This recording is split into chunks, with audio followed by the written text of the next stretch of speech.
Look, anything you do in my country, you need connection. It's a bit ironic though, because although everything is connection, the country itself isn't connected. Maybe it's the side effects of over-connection. Let me tell you about it. Connections are basically cheat codes in real life.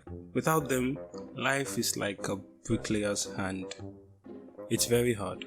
When you go to a bank, for example, and there's a long queue, you don't have to stay on the queue if you have connection. In fact, queues are for people who do not have connection. If you have connection, you can't be on a queue. Except, of course, everybody on the queue has equal amount of connection, then connection cancel connection, and you just have to be patient. Okay, let's say you can't gain admission into a university because you couldn't meet the cutoff mark. Dude, look for someone who knows someone. Cutoff marks are for people who do not have connection. Even at a ceremony you're invited to, when they share food, if you don't have connection, you'll go home hungry. Keza, you talk about food a lot on this channel, don't you think? And so? And who made you Commissioner of Food? General Overseer, Federal Republic of Rice and Beans? As I was saying, even in homes, in your family, if you don't have connection, you always get punished for every little thing you do. And even when somebody else does something, you still get punished because you didn't do anything to prevent that thing from happening. You should know better. 12 strokes and cold eba for you. 6 strokes and some ice cream afterwards for the corporate. Because connections. Even in friendship, look, people don't make friends because they like the person or because they want to meet new people. Hell no. People make friends for the sake of connection. Because the more people you know, technically, the more connections you have. Although sometimes the connections could be useless. And the only thing worse than having no connections is having useless connections.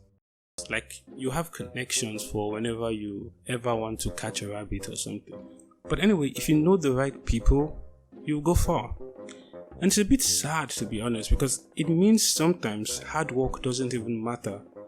Like, someone else will get your job and they'll tell you it's because you are not a problem solver, that you don't think outside the box, dance inside the circle, inspire to aspire to transpire, blah blah blah. Lies, all lies, I tell you.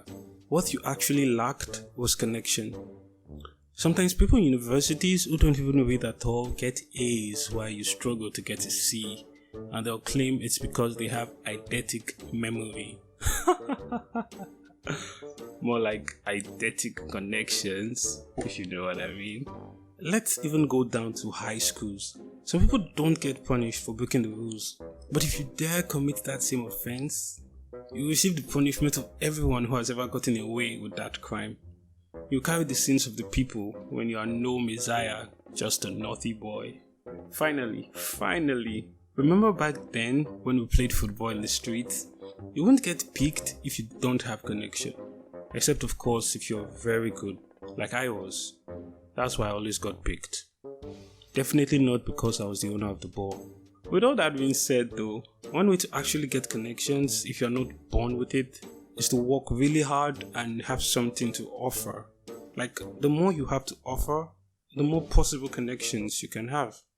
Anyways, it could be.